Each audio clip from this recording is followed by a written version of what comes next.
দুই ঘনিষ্ঠ মিত্র সৌদি আরব এবং সংযুক্ত আরব আমিরাতের মধ্যকার সম্পর্ক এখন খাদের কিনারে এসে দাঁড়িয়েছে। ইয়েমেন ইস্যুকে কেন্দ্র করে রিয়াদ এবং আবুধাবির মধ্যে যে স্নায়ুযুদ্ধ চলছিল তা এখন সরাসরি সামরিক উত্তেজনায় রূপ নিয়েছে।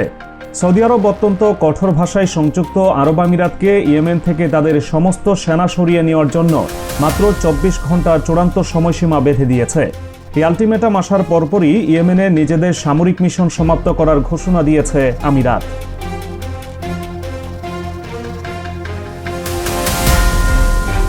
গত মঙ্গলবার ইয়েমেনের দক্ষিণাঞ্চলীয় গুরুত্বপূর্ণ সমুদ্রবন্দর মুকাল্লাতে সৌদি বিমান বাহিনী আমিরাত থেকে আসা দুটি জাহাজে সীমিত মাত্রার একটি বিমান হামলা চালায়। এই হামলার খবরটি প্রথম নিশ্চিত করে সৌদির রাষ্ট্রীয় বার্তা সংস্থা সৌদি প্রেস এজেন্সি। হামলার পর সৌদি আরবের পক্ষ থেকে জানানো হয় তারা গোয়েন্দা তথ্যের ভিত্তিতে নিশ্চিত হয়েছিল জাহাজ দুটি সংযুক্ত আরব আমিরাতের ফুজাইরা বিমানবন্দর থেকে প্রচুর পরিমাণ অস্ত্র ও গোলাবারুদ নিয়ে মুকাল্লা বন্দরে ভিড়েছে। সৌদি সামরিক বাহিনীর দাবি, এই অস্ত্রগুলো ইয়েমেনের বিচ্ছিন্নতাবাদী গোষ্ঠী সাউদার্ন ট্রানজিশনাল কাউন্সিল বা এসটিসি এর জন্য পাঠানো হয়েছিল।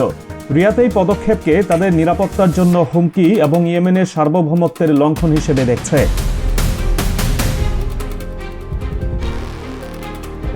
মুকাল্লা বন্দরে বিমান অভিযানের পরপরই সৌদি ইয়েমেন প্রেসিডেন্সিয়াল কাউন্সিল জোটের মুখপাত্র মেজর জেনারেল তুর্কি আল মালিকি একটি আনুষ্ঠানিক বিবৃতি প্রদান করেন। তিনি বলেন, ইয়েমেনের ভৌগোলিক অখণ্ডতা রক্ষা করতে সৌদি আরব যে কোনো পদক্ষেপ নিতে প্রস্তুত।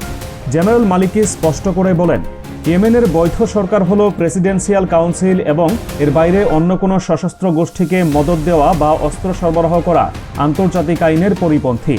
তিনি হুঁশিয়ারি দিয়ে বলেন, আগামী ২৪ ঘন্টার মধ্যে সংযুক্ত আরব আমিরাতকে তাদের অবশিষ্ট সকল সেনা ইয়েমেনের মাটি থেকে সরিয়ে নিতে হবে। আর এই আলটিমেটামের মাধ্যমে দুই দেশের মধ্যকার দীর্ঘদিনের চাপা উত্তেজনা প্রকাশ্য দ্বন্দ্বে পরিণত হয়।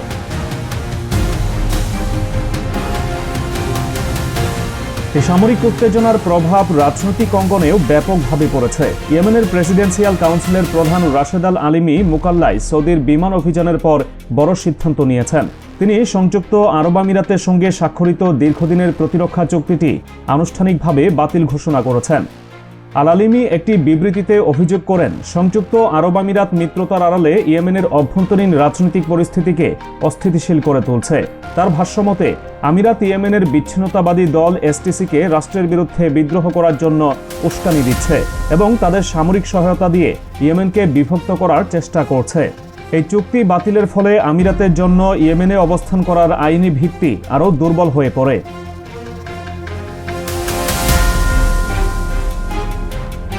পুরো বিষয়টি আরও পরিষ্কারভাবে বুঝতে হলে একটু ইতিহাসে ফিরে যেতে হবে। ২০১৪ সালে যখন ইরান সমর্থিত হুথি বিদ্রোহী গোষ্ঠী ইয়েমেনের রাজধানী সানা দখল করে নেয়, তখন পরিস্থিতি নিয়ন্ত্রণের বাইরে চলে যায়। ইয়েমেনের তৎকালীন প্রেসিডেন্ট আব্দুর রাব্বু মনসুর আল হাদি দেশ ছেড়ে পালিয়ে সৌদি আরবে আশ্রয় নেন। তাকে পুনরায় ক্ষমতায় বসাতে এবং হুথিদের দমন করতে ২০১৫ সালে সৌদি আরবের নেতৃত্বে একটি বিশাল সামরিক জোট গঠন করা হয়। এই জোটে সংযুক্ত আরব আমিরাত ছিল অন্যতম প্রধান অংশীদার। ২০১৫ সাল থেকে এই জোট হুথিদের বিরুদ্ধে একের পর এক সামরিক অভিযান চালিয়ে আসছিল, কিন্তু দীর্ঘ এক দশকেও হুথিদের পুরোপুরি পরাজিত করা সম্ভব হয়নি। এই দীর্ঘ যুদ্ধের মাঝপথে ২০১৯ সালে আমিরাত হঠাৎ করেই ইয়েমেন থেকে তাদের সেনা সংখ্যা কমিয়ে আনার ঘোষণা দেয়, যদিও তারা জোটের প্রতি সমর্থন বজায় রাখার কথা বলেছিল। ইয়েমেনের এই সংকটের ভেতরে আরেকটি বড় পক্ষ হল সাউদার্ন ট্রানজিশনাল কাউন্সিল। ২০১৫ সালে যখন সৌদি নেতৃত্বাধীন জোট অভিযান শুরু করে, তখন এসটিসি এই জোটের সঙ্গেই ছিল। তবে সময়ের সঙ্গে সঙ্গে তাদের লক্ষ্য বদলে যায়। তারা ইয়েমেনের দক্ষিণাঞ্চলকে আলাদা রাষ্ট্র হিসেবে প্রতিষ্ঠা করতে চায়। এক পর্যায়ে তারা সৌদি নেতৃত্বাধীন জোট থেকে বেরিয়ে যায়। ২০২২ সালে এসটিসি ইয়েমেনের দক্ষিণাঞ্চলীয় প্রদেশ হাদ্রামৌত সহ বিশাল এলাকা নিজেদের নিয়ন্ত্রণে নিয়ে নেয়। সম্প্রতি পাওয়া বিভিন্ন তথ্য প্রমাণ থেকে সৌদি আরব নিশ্চিত হয়েছে আমিরাত এই এসটিসির সঙ্গে ঘনিষ্ঠ মিত্রতা গড়ে তুলেছে এবং তাদের অত্যাধুনিক অস্ত্র ও রসদ সরবরাহ করছে। রিয়াদের মতে, আমিরাতের এই ভূমিকা ইয়েমেনের স্থিতিশীলতা নষ্ট করছে এবং সৌদি আরবের জাতীয় নিরাপত্তাকে ঝুঁকির মুখে ফেলছে।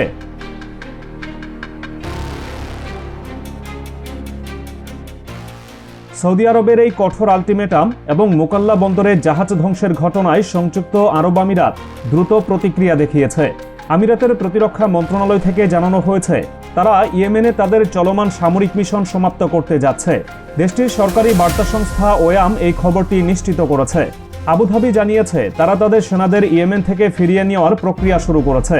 সামাজিক যোগাযোগ মাধ্যম এক্সে দেওয়া এক বিবৃতিতে আমিরাতের প্রতিরক্ষা মন্ত্রণালয় দাবি করেছে তারা ইয়েমেনে সন্ত্রাস বিরোধী অভিযানের উদ্দেশ্য নিয়ে কাজ করছিল এবং এখন সেই মিশন শেষ হয়েছে বলে তারা মনে করছে।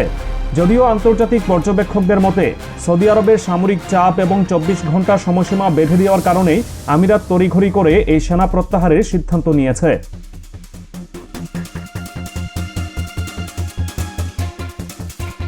সৌদি জোটের মুখপাত্র মেজর জেনারেল তুর্কি আল মালিকি পুনরায় জোর দিয়ে বলেছেন, ইয়েমেনে একমাত্র বৈধ কর্তৃপক্ষ হল প্রেসিডেন্সিয়াল কাউন্সিল। রিয়াদ সাফ জানিয়ে দিয়েছে এর বাইরে অন্য কোনো দল বা গোষ্ঠীকে তারা কোনোভাবেই স্বীকৃতি দেবে না। যদি বাইরের কোনো দেশ ইয়েমেনের ভেতরে সমান্তরাল কোনো সশস্ত্র বাহিনী গড়ে তুলতে সাহায্য করে, তবে সৌদি আরব তার সামরিক শক্তি দিয়ে প্রতিহত করবে। মুকাল্লা বন্দরের ঘটনাটি তারই একটি বড় প্রমাণ। সৌদি আরব মূলত এই বার্তার মাধ্যমে আবুধাবিকে বুঝিয়ে দিল মধ্যপ্রাচ্যের আঞ্চলিক রাজনীতিতে এবং বিশেষ করে ইয়েমেনের অভ্যন্তরীণ বিষয়ে রিয়াদের সিদ্ধান্তই চূড়ান্ত।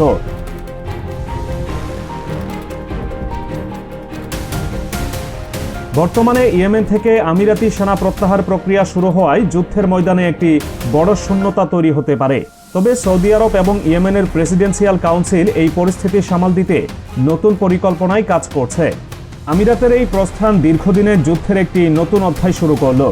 তথ্যসূত্র বলছে আমিরাতের ফুজাইরা বন্দর থেকে পাঠানো জাহাজ দুটিতে যে পরিমাণ অস্ত্র ছিল তা দিয়ে দক্ষিণাঞ্চলে বড় ধরনের সংঘাতের পরিকল্পনা ছিল এসটিসির।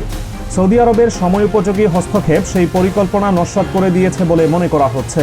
ইয়েমেনের সাধারণ মানুষ এখন তাকিয়ে আছে এই পরিবর্তনের ফলে দেশটিতে শান্তি ফিরে আসে কিনা, নাকি নতুন কোনো অভ্যন্তরীণ কোন্দল শুরু হয়।